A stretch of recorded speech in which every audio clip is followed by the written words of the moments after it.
Hello friends, so today in this video I'll show you how to turn off autoplay videos in your Facebook app. As we know that videos automatically plays in Facebook app and consume heavy data, and if you don't turn off this autoplay videos, you may lose your mobile data in early time. So watch the entire video, and if you are new here then definitely subscribe to our channel for more related videos.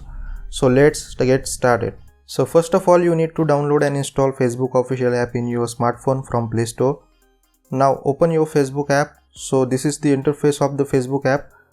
Now just click on the three dot line on top right hand corner and just scroll down and click on settings and privacy, and then click on settings. Now again scroll down a little bit and click on media option.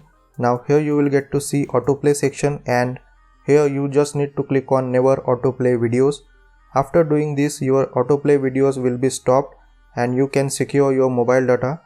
You can also select Wi-Fi option, which means the autoplay videos will be started when you connected to any Wi-Fi connection only. So it was a video about turning off autoplay videos in Facebook app. Please do like and share to this video, and do subscribe to the channel for more related videos. Thanks for watching.